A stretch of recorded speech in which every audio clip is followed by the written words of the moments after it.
Hi to all my soap friends out there, and welcome to all the new soapers. Today we're going to talk about a little bit about blenders. This is not going to be a review on a brand of blender. This is more going to be a review on different designs and parts of designs on these blenders, just to help you to make a choice when you want to buy one day. If you don't have one yet, you don't really need one to soap, but it does speed up things a lot. I'm a cold process soaper, so I'm going to work out of the viewpoint of a cold process soaper. I'm not sure on hot process. I do know they blend it until trace, and I'm not sure if they blend it afterwards. I've done hot process I think once or twice in my life. I like to do swirly stuff, so I didn't really go very deeply into it. Okay, to dive right into the blender stuff, when you need to buy a blender, or if you want to buy a blender, you have to first ask yourself how long and how hard is this blender going to need to work for you. Do you do small batches, or you're going to go into larger batches later on? The larger your batch, the higher the wattage of your blender would need. That is your power output, or how strong your blender is, the size of your motor. Usually they don't put it on the boxes when you go buy a blender anymore. I'm not sure why that is, but they do hide the information on the blender itself, sometimes in different places. Okay, this one I'm just going to show you quickly here. It's got a big sticker on the back side. I'm not sure if this camera is going to zoom into it. This one is an 800 watt blender. You will find on the back side there's a little sticker that says 220 240 volts, 50 to 60 hertz, and then 800 watts. 800 watts is one of the stronger blenders that I own. This one, there's little bit of information. There's 300 watt written in the front of it, but if you open the blender up, it is very tiny printed on the blender itself there as well. This one is also hidden underneath the shaft. Usually when you buy it in a box separately, so it's just easy to take it out of the box, find the little sticker and see how much or how big your motor is. You will even feel it in the weight. The smaller the motor, the lower the wattage, the lighter your blender usually is. Okay, so this one is good. I've got the 200 watts, I've got the 300 watts, and I've got the 800 watts. Just to give you the background, this one I received when I was pregnant with my son. That was about 17 years ago. Lovely blender. It took lots of owner abuse. I think when it got past the purity stage, I switched over for crafty stuff, and this one really did paper mache, paper clay, man, name it. Anything that you can abuse it with, I've put it through all the paces, and it still lasts a long time. So, but yeah, I've got this one a long time.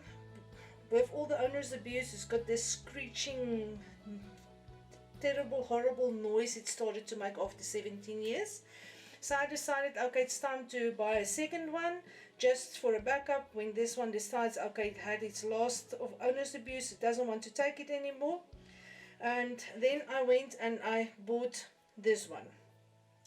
I looked at the wattage, and that's the only thing that I looked at. I wanted a strong one, and if it was stronger than the previous one, so much the better. But if you don't know that you don't know stuff, then you make mistakes like I've done, and I think that is the reason why I'm doing this video clip, so that you don't make the same mistakes that I did. The motor size is not the only thing that you need to look at.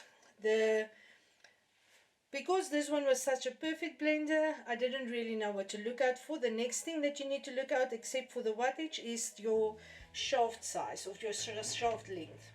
I'm just going to disconnect them all here to show you the differences between them. This one is about 7 inches or 18 centimeters. I'm just going to round them off. This one is about 7.5 inches to 19 centimeters. This one is about 8.5 inches, close to 22 centimeters.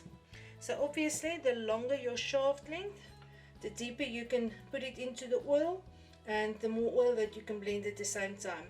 I did find that as the wattage goes up, this is a 200, 300, 800, the shaft length increases as well. So I think this is something that the manufacturers keep in mind, that the stronger it is, the more food or oil or whatever you're going to blend with it. The most important thing about your blender is the head design. This one has got a very deep head. It traps a lot of air. The little slit is at the very end of this size, so the moment you put it in your oil, you have to tilt it quite a lot to burp it. And except for the burping, this one's got this, it goes really deep, and it's got this tiny little groove in here. I left the old soap in here to show you. You need, the easiest way to clean this up is just to let the soap harden, and then to sort of scrape it out of something sharp. So this one is hard to clean. It makes a big airlock. It's difficult to burp. So this head design is not my favorite. As I said, I've got this one as a present, and I didn't really knew how perfect it is when I received it. This one's got a flat side behind the blades. It's very easy to clean. The slits are on the same level as the back side, so it doesn't create an air pocket if you put it this way around. The tiny little bit of air that might connect in, the moment you tilt it a little bit, it just burps and all the air is gone. So on head design, this one is very easy. It's flat, easy to clean, easy to burp. This one is perfect. This one also got quite a flat part in the back side. It's not difficult to clean.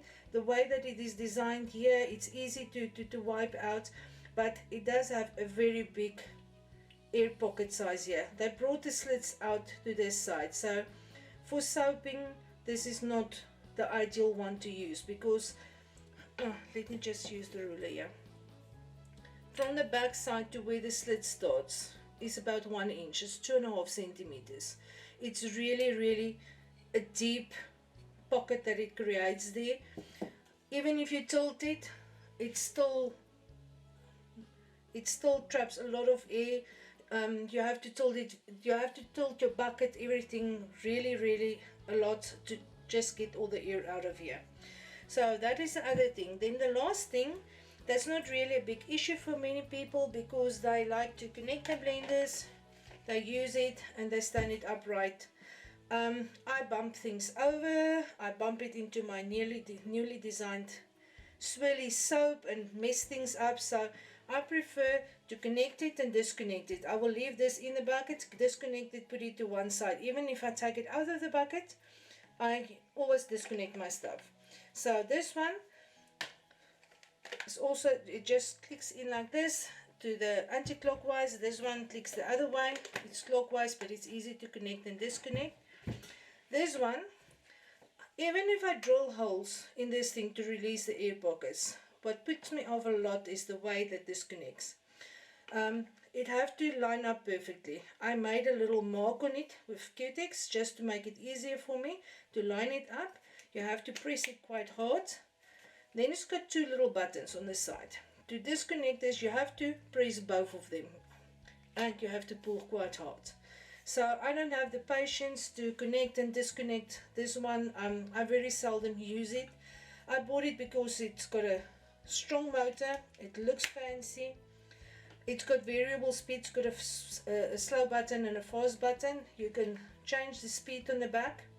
I've had this for about 1.5 years now. I've never used the variable speed. I just put it in and put it on fast. For large batches, yeah, this is fine. It works very nicely to power wise, but the head design and the connector design I really dislike on this machine. If you want to go and buy a blender and you're not sure how strong you need it for your oil, the 300 watt is actually, as I said, I've put it through a lot of owner's abuse yet. 300 watt can do 2 to 3 kilogram oil batch quite easily. If you have to do larger batches, look for something that's got a nice head and maybe a larger motor, but 300 watts is really, it can do the job. 200 watts, the moment I go past 2 kilogram oil weight, I can start to hear, especially when it goes to medium to thick trace. This one you can hear it is really, the motor is working hard, it's not really happy. It starts to heat up and you need to give it a rest in between batches because it can get warm quite a bit. This one works really hard. This one I've never got it to get hot. So this can most probably manage much larger batches that I've ever made before. And yeah, and that's about it. I hope this will help you to make an easier choice or a more informed choice and don't end up with 3 different blenders and dislike some of them like I did. So lovely day to you all and see you soon again.